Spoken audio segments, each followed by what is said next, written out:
Thompson. On the show today, we're talking with Joseph Hickton from Barfoot and Thompson, who started off as a property management cadet, and less than a year, he's now looking after new business. Let's find out how here on Property Matters. Welcome along to another Monday. Thanks for tuning in, either live here on Planet FM, or of course you can download our podcast wherever you like to listen. Find us on Spotify, Apple and Samsung Podcasts, iHeartRadio, or pretty much everywhere. And thank you to FeedSpot, who have been putting out all our podcasts as well in the last little while. Now, I'm delighted this week to welcome Joseph Hickton from Barfoot and Thompson, Milford, to the show today. Welcome along, Joseph. Thanks, Stephen. How are you? I'm good. It's great to have you here. And it's a little bit of a unique story we're going to talk about tonight because you're very young and already you've had quite a career move. So we're going to unpack that over the next 40 minutes or so. Now, you're currently property manager or business development manager for the Milford branch of Barfoot and Thompson, but this is a recent appointment. So I'm keen to unpack your journey so far. Now, before we even talk real estate, take us back. What were you doing before you ventured into real estate?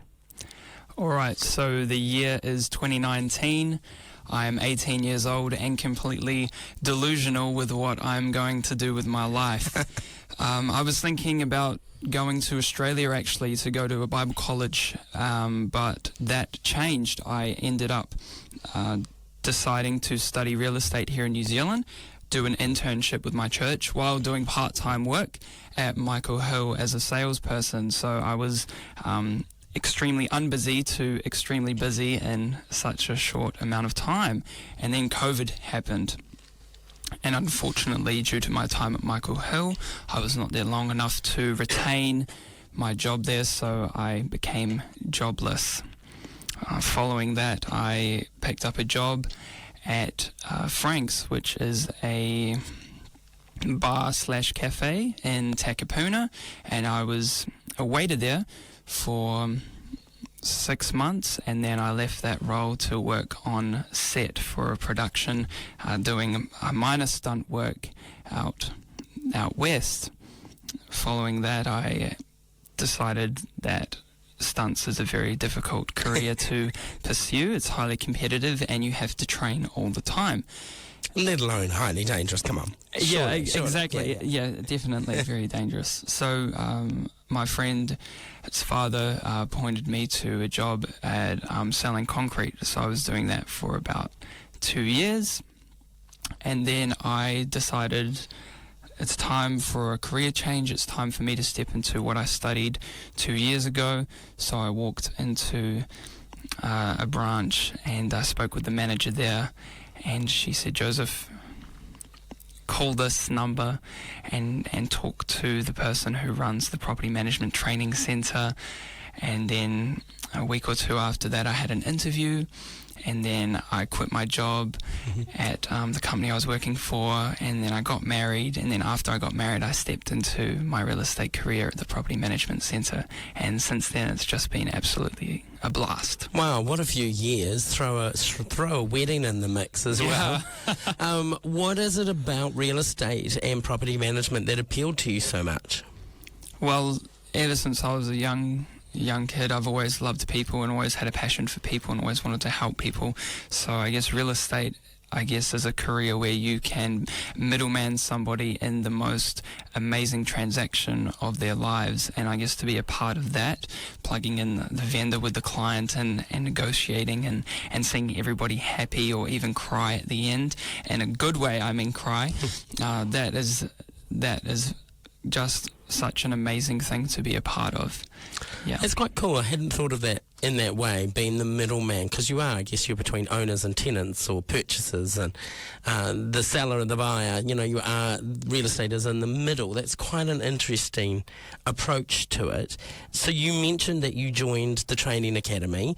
Can you tell our listeners what exactly is that? The Training Academy is your foot in the door into a property management career at Barfoot and Thompson. Now, it's a bit ironic because if you're wanting to be a property manager, you can only become a property manager if you do property management.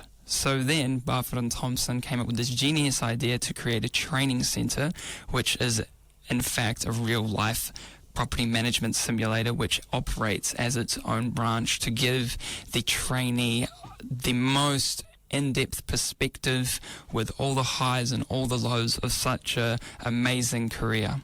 Is this a paid position? It is a paid position. Yes, it is a paid position, and that really helps and supports people that are wanting to, I guess, do a job or career and not have to worry about paying money themselves. The company actually will pay you to learn and develop those skills, which is really great. That's a real investment in a person, isn't it? Definitely. So what does a typical day in the training academy look like? Take us back a few months. You've rocked on up on a Monday morning. What does that look like? It looks like different every single day. It could either be very stressful, and you could be having you could be woken up in the night thinking, oh my goodness, have I forgotten to do something about this tenant or that? Or it could be a very relaxing day where you start off and you walk into the office, you check, make sure everybody's paid their rent on time, you check your emails, make sure everything's in line, and then you set up your day, whether that be conducting inspections or setting up viewings. And then you make your way around and you meet new people and say hi, and the goal is, I guess, to put the right tenants in the homes that landlords entrust unto you. Yeah, because you're a young person for a landlord to trust their sort of $1 million plus investment to. So I guess getting that right tenant is a good way to prove yourself. What sort of things do you do as a company and yourself to make sure you've got the right tenant for a property? Well, we conduct a credit check, which is extremely comprehensive. It's quite detailed in how much it goes into a person's life and their history over, let's say, 5 to 7 years, depending on how active their portfolio has been and depending on age. And doing this gives me an understanding of the tenant. Now, what I will say, here's a really awesome tip and trick. If you are a tenant and you are looking to secure your dream property, a rental reference will get you over the line regardless, because a reference is extremely key and important for helping somebody who's only met you for a glance or only once trust you in such a short amount of time. And when you say rental reference, you're meaning from like a current landlord? The best reference is from a current landlord or their property manager. Definitely, those are very important. Cool. So over the 6 months, what sort of training did you cover in the training academy? I think I went through everything. The only thing that I didn't do in the training academy was actually go to a tribunal case. The things that I covered were everything from rental arrears to maintenance to learning all the systems that our company uses to ensure that we run a tight ship that's on schedule, learning everything, how to manage my time, how to book in meetings, what to say yes to, what to say no to. Do you cover the legal aspects as well? Definitely. Of course, I cannot give legal advice, but I learnt enough to be able to give an opinion on what tenants and landlords can and can't do. Nice. Do you think the training academy is a valuable way into the industry, especially for someone at your young age? Hands down, it is definitely, in my opinion, the best thing that you could do at my young age, but I don't think it's also designed for people that are in their early to late 20s. You can be probably any age, and if you're wanting a step and changing career into a path that is quite fulfilling for those who desire it, I don't think age is a number in this case. Nice. But you found the process to definitely sort of set you up for success. Definitely. You're surrounded by really good people there, and all they want to do is see you succeed and grow and become better in your role, and not only that, but a better person too. Brilliant. So what was your biggest learning curve during your time at the academy? What was something that perhaps surprised you, or a challenge you had to overcome, or something that you go, ooh, I wasn't ready for that? My whole life I always knew that I had a mouth that needed to be tamed. And You're very calm after that, Joseph. I would never believe that. Yeah, definitely. So I guess in that when we're put under stress, our mouth can move in places that we don't realize it moving in. And my most valuable lesson that I was taught at the support centre was refining what I already thought I knew. And that is the way I speak to people, the way I approach things, and to talk to people where they're at. Because in school, all my friends are extremely passionate and loud. So when I communicate, it's going to be extremely passionate and loud. And I guess coming into an environment where you're meeting people so different all across our city, I had to learn that with some people, you cannot be super intense and super enthusiastic because they may not listen or would just want to receive it at such a level. So learning to shut my mouth and just listen and nod my head was the best and biggest lesson that I learned. Brilliant. So what sort of person do you think makes a good property manager? If someone's listening to this thinking, I'm ready for a career change, do I tick the boxes? What do you reckon makes a good property manager? The first attribute I believe a great property manager has to have is determination. They also need to be kind. Those can be quite contradictory in a sense, but you need to have a drive to be able to see that the work is done as it is. It's like a flood, it will keep on coming. The work doesn't stop, there's always something to do. And if you say there isn't something to do, no, that is definitely not the case. Have you checked off your rent reviews? All these sorts of things. Right. There's always a plug that needs to be filled. So somebody who is kind and determined. I say kind, but also strong at the same time. I feel like you need to have a sense of justice as well, because at the end of the day, as a property manager, I'm not working for the tenant. I'm being employed by the landlord to serve their investment and to manage it in the best way possible for the landlord. So sometimes, unfortunately, we have to be strong because, no, I'm really sorry. You cannot do that to the home. Yeah. But I'm guessing building a good relationship with the tenant will make your job easier as well. I can completely testify and agree to that. Building a good relationship with your tenant definitely makes my job a lot easier, because if I don't know the tenant, I may be beating around the bush and quite nervous how to approach. But if I have already established that relationship with the tenant, it's very easy to be frank with them and say, hey, really sorry, but hey, can we please do this next time? Or hey, can we please not pay part payments in a week? Can we please for next week? Could we please try to do it in one? These are just some examples. Yeah, so what part of property management do you like the most? What's the bit that makes you tick? I love meeting people, and I love meeting new people, and I love helping people. Regardless of what industry it is, specifically in this industry, there's something really satisfying about helping the landlord, but also the tenant in the case where I can help the tenant. It's extremely rewarding, and there's not many industries that give you the opportunity to do that. Homes are so important to people. Homes are where dreams are created. Homes are where families are created. Homes are where future can be created, and to, I guess, almost hold the puppet strings to that and be able to orchestrate it so that everybody's happy is just, it's really awesome. That's so cool. I love that. Homes are where dreams and people are created. Sure are. So you ended your training period at the Training Academy, and then you have been placed in the Milford branch. So tell me about your role there. At the Milford branch, I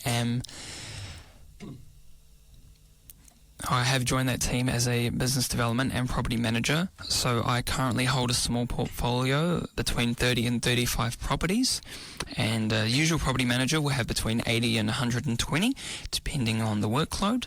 But for me, my focus is new business. So I'm going to be doing a lot of cold calling. I'm going to be doing a lot of door knocking and trying to find new business where I can, and inviting my potential clients the landlords out for coffee and sitting down with them and talking with them about life, and also what Barfoot and Thompson's property management service can do for them and how it can serve them and be best for their investment. That's my role, onboarding new clientele.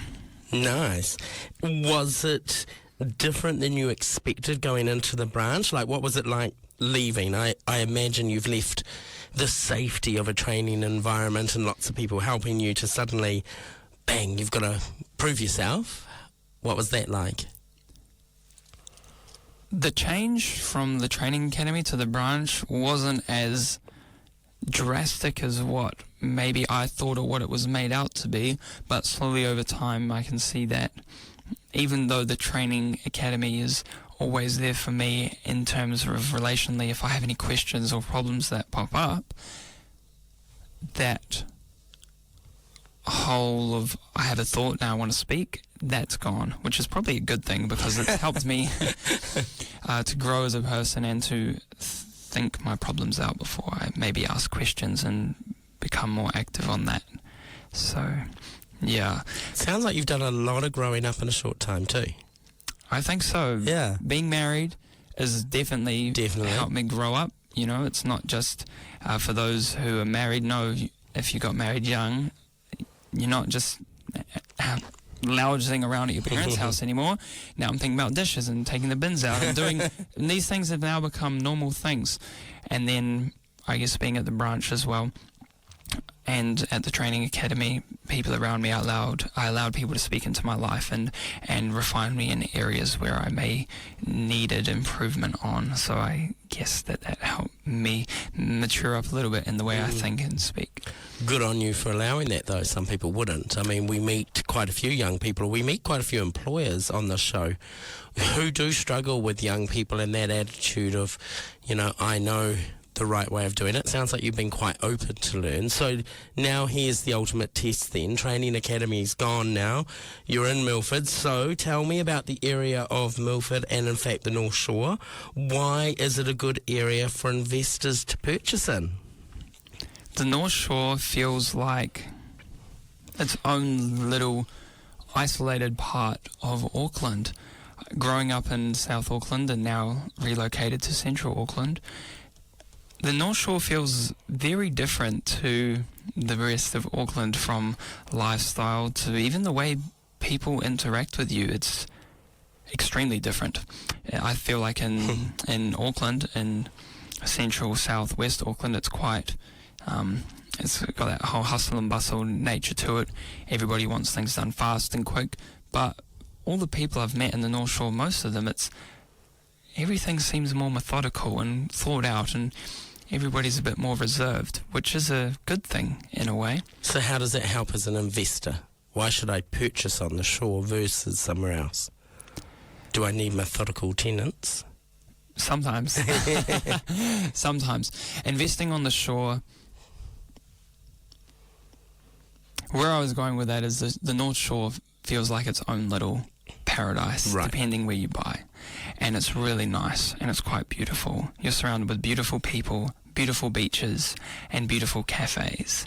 And having a home there, over the long time, you could see a high potential in capital gains increase over the long term. And also getting to know the area. 2-bedroom brick and tile units in the area of Milford that I'm in at the moment. Really, really, really popular. A lot of people are wanting these places for school, but also to have that beach, community, cafe, locale lifestyle. It really can suit people that desire that kind of life, and it can be very rewarding. Cool. Okay. All right. You're starting to sell me. So, part of your role you mentioned is property management of a small portfolio. The other part is business development. So, for someone listening, what does that mean, business development? Business development means that I am essentially, my role is to grow the business and develop it. So I am trying to develop sales strategies, developing my pitch, how and who I go to, and the approaches that I take. And in that, I guess, fine-tuning and summarizing all about the company and myself and what I will offer that potential client. So it's all about going into the sea and going fishing and bringing the fish back. Okay, all right. So why then should I trust my fish, my big $1 million investment, to you personally? From a personal note, I would consider honesty a very important factor of what I do, and real estate can have that, I guess, image that there are a lot of dishonest people. Now, I can't speak for dishonest people, but me personally, I will serve my landlord in an honest way where I will be frank with them and I will listen to them and try my best to make sure that they win with their investment property, making sure the maintenance is kept up to date, making sure that I put in the best tenants for their home, making sure that rent is paid on time, all these sorts of things. So why do you think people should get their property managed? You know, everyone's watching their dollars and cents at the moment. Why should we lose a little bit a week to have it managed by someone such as yourself? I think as an investor, having a property manager or investment manager, depending how you like to look at it, is extremely important, because the money you spend on your investment determines how much your investment's going to be worth. And if you don't spend money, you can't make money. But why would you put that with a person? Now, putting that with this person is going to ensure that you don't have to work at all.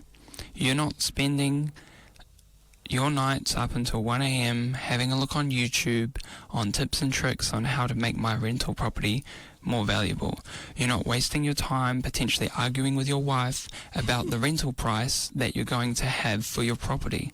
You're not going to be wasting your time going through the really technical nitty-gritty things to make sure that your property is in the best place.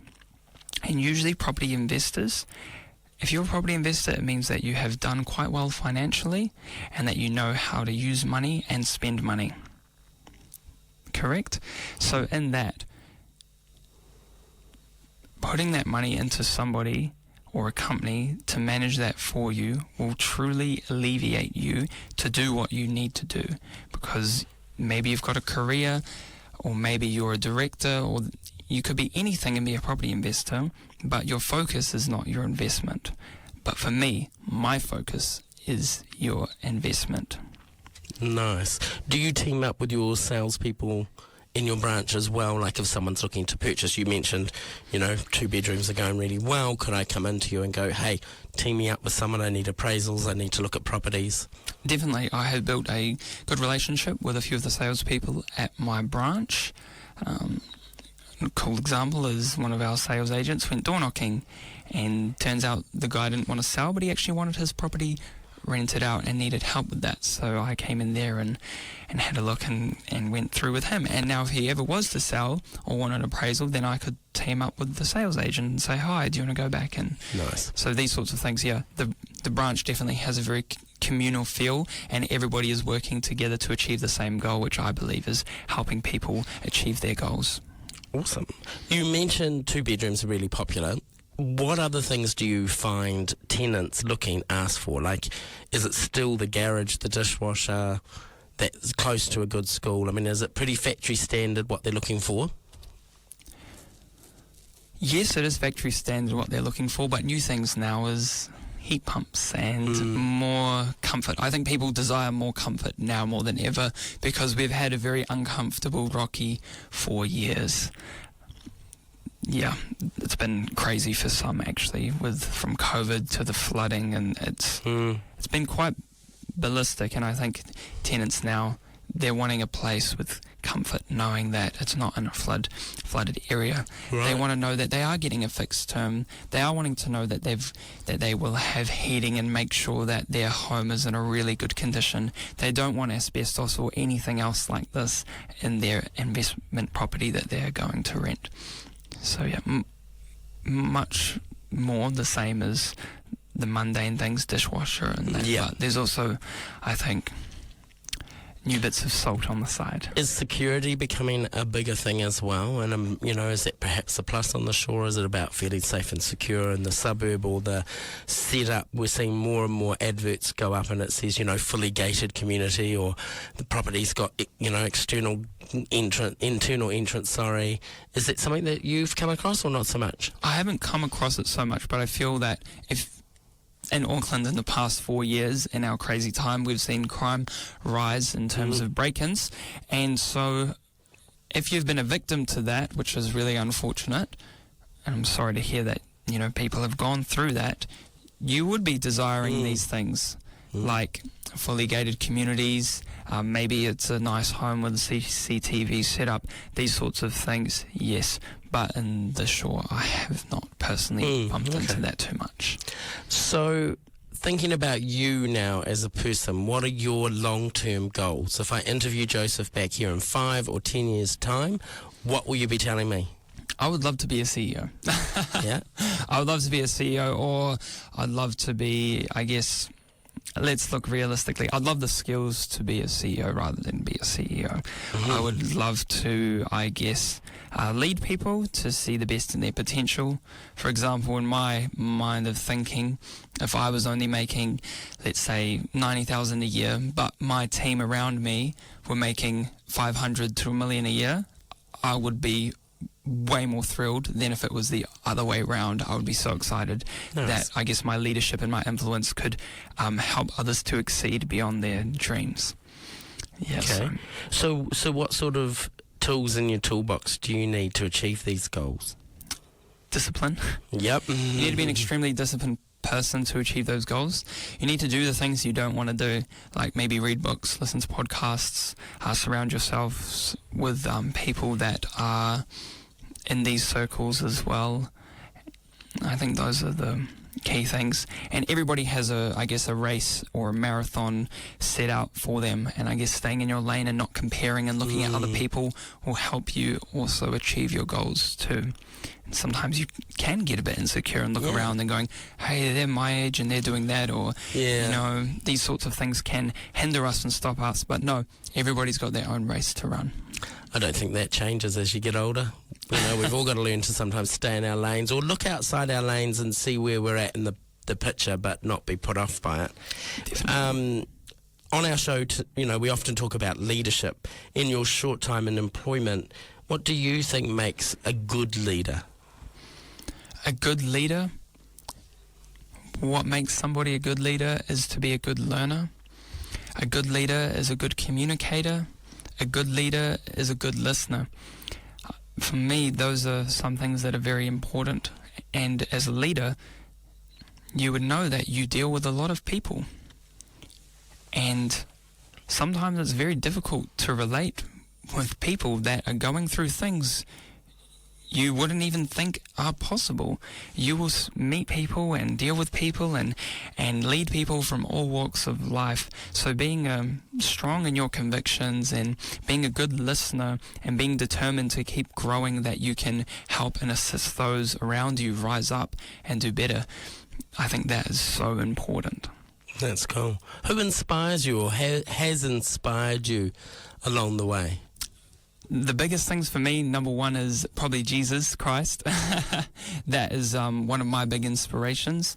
The whole idea of love others as you love yourself. And the last will be the first and the first will be the last. And that whole idea of servant leadership, not only in the Christendom world is that big, but also we're seeing that now translate in our business world, that leaders... To be an effective leader, you need to be effective at serving those around you, because it's not about you, it's about your team. Because when the team's strong, you are strong as a leader. Number two is my wife. She's been very inspirational to me. Is she listening tonight? I think so. I hope she's listening to me now. No, she's been really awesome to me, and she sees the best in me and pushes me towards my purpose. And I think that's been really... amazing. And she's extremely hardworking, and that is inspiring to see, because she set a very high standard. And it inspires me to reach my standard, if that makes sense. And number three, people that inspire me the most are people that look for the gold in the mud. When people put aside the outer appearance and look, I guess, into the heart of what a person is and what they do, and look at what the potential is of a person, that is extremely inspiring, because I guess people have done that to me in my life and looked for the gold in the mud, because everybody has a little bit of mud in their lives, and for people to see past that and see the best in people, I think that is extremely inspiring. Nice answer. Cool, love it. If you could go back and talk to your 16-year-old self, knowing what you know now in this journey, what would you say to them? That is a great question. I would tell my 16-year-old self to not do the dumb things that I did. Say, no, you shouldn't do that, don't do this, don't do that. I did a lot of very silly things in high school. I was not the best, and nobody actually believed in me except for probably one teacher, which I guess maybe two teachers that, encouraged me to keep going. So I would tell my 16-year-old self to not be dumb. Don't think you know it all. Don't think you're the man. Don't think you're cool. Don't think any of these things. Think of yourself as somebody who needs to grow and to love people and to listen to people. Yeah. I got in a lot of trouble in school, Stephen. I said a lot of crazy, stupid things. But now... It's that mouth again. You talked about it a few times. Yes, yeah. It's that big mouth, but we're learning and we learn from our mistakes. Nice. You've kind of covered it in some of my questions, but, you are a young person. How will you prove, I guess, through your actions or prove through time to an investor that it's worth taking a punt on someone so young to look after their investment property? I'm going to talk about something. It's tall poppy syndrome. It's very, very, very, very, very prevalent in New Zealand. We find that, or what I've found is because of somebody's age, that eliminates the chance to give them a chance, which is quite sad for lots of young people who are extremely driven, and if not maybe more driven than people who have been in the role for a certain amount of time that aren't passionate about their role anymore. That's why when we look at America, we see a lot of young people that are extremely successful in what they do. The CEO of Tag Heuer, the watch company, I think he was appointed the CEO at 25 years of age, and he took the company from 0 to 100 again after it had already been done. So for me personally, I feel like I'm an extremely passionate, determined person, and I would go to beyond most measures to ensure that my client is satisfied, because I want my client to be happy. I want their expectation of me to be exceeded, and most of all, I want them to know that they can trust me and that I'm not in it for me, I'm in it for them. So that's what I'd say to people that are hesitant, saying, hey, let's put away age. A, have I done my training? Tick, yes. B, I've only been here a short amount of time, but in a short amount of time, I'm willing to learn to make me ahead of the game, if that makes sense. Yeah. C, give me a chance. If you're not happy with what you're getting, no worries. We can cut cords and you can find somebody else. But if you're wanting somebody who is going to do that extra mile, I would love to serve you in that way. And you've got a team, obviously, in the branch that wrap around and support you, and I guess lots of experience in that team? Yes, Stephen, we've got a lot of experience in our team, and if my client thinks I'm good at what I do, that's very nice, but I can tell my client you only see me as good at what I do is because I'm surrounded by people who are better than me at what I do, who support me to serve that person. So I think I'm surrounded with an excellent team that are very driven, very kind, very caring, and I guess want the best for their investment managers too. So there's been times where I've wanted to do things to an incline of what may be desired, And my team has supported me in that and said, hey, no, Joseph, let's do it this way. Let's approach it in a more kind and methodical way rather than gun-ho, guns blazing, go get him. Now, your team is led by someone from the Barfoot family, Henry Barfoot. Yes. Does that add an extra pressure on you for, your own career journey? You've got, this guy you must impress. He's part of the family. Or is that a good thing? It's an everything thing. I'm putting him on the spot here, poor bugger. Coming into the branch initially, yes. It was like, oh goodness, Barfoot family member. But then later over time, we just realised that people are people. And yeah, I guess I don't see myself as needing to prove myself or strive to get the attention of somebody, because when you do that, usually it doesn't work in the first place. So initially it's like, oh, best behaviour, but it's like, no, just be yourself and work hard at what you do. And yeah, so yes, even though that one of the family members is my boss, I don't think about it too much or see it as that, or I have to do this because if I do this and behave in this way or speak this way to my manager, then maybe. No, I think if I keep running my race, keep working hard, I will get to the place where I need to be. Nice. So if someone is listening today thinking, hey, I'd like to start this journey like Joseph, start in the training academy, work my way to a branch, and they apply, I believe they can jump onto careers.barfoot.co.nz, and there's ads up now for the training academy, so you can find out all about it. What advice would you give them for sort of coming in, like the interview process, etc.? How should they prepare themselves for the start of this journey? Number one thing I would say to people that want to get into real estate, please do not get into real estate for the idea that you're going to get money. If you come into the career of real estate thinking I'm doing real estate because of money, you've actually come to the wrong place, because real estate is not about money. Real estate is about people, and the people that are making a lot of money, they're in that place because they initially came into it thinking about people. Interesting. So that would be my number one thing to say, because in a short amount of time you'll be very disappointed, because there's not like money's thrown on you when you get into real estate. No, you have to work hard, you have to develop a clientele, you have to really grow and show that you are extremely good at what you do. Only then once you do that, because you love people and love the industry, then money may come. It not will come, it may come.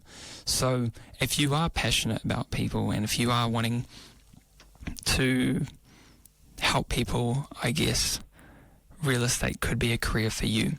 Preparing for that interview, don't be scared, be yourself, because in a very short amount of time the realness will be revealed, and then the people that employed you will, I guess, be able to discern and know if you're in it to win it or if you're in it for you. Beautiful. Nicely said, Joseph. And as I said, you can head to careers.barfoot.co.nz to find out about the training academy. They are looking for some new recruits at the moment, so jump on and have a look. Joseph, we've got less than a minute. You've got to do your sales pitch now. How can people get in touch with you if they want to entrust their investment to you anywhere on the shore? Your time starts now. Awesome. If you're on the North Shore, jump on the internet and Google Barfoot and Thompson Milford, find my name or anybody else on the team, click on us and give us a call. I would love to take you out for coffee and talk about your investment property. And if you're disappointed with your current investment company, have a talk with me as well. We can talk about the issues that you may be having. And then if you're just wanting to talk about random things like tenancy issues, I'm happy to help as well. I would love to serve anybody in any way that I can in regards to real estate. So yeah, awesome. I love that. Random issues. Just come and have a chat with Joseph. He's a great person to talk to. You got it. Hey, congratulations. You've done a lot in a very short space of time. I'm excited to see where the next few years take you. We'll catch up again in the future, I'm sure. But all the best. Head to barfoot.co.nz/Milford for all the details. Thanks so much, Joseph. Thank you, Stephen. Thanks for tuning in. Remember, you can find all of our podcasts up on Spotify, Apple, Samsung, or wherever you like to get your podcasts. If you'd like to come on the show or you've got a question to ask, email us, propertymatters@barfoot.co.nz. Have a fabulous week. Drive safe. Take care.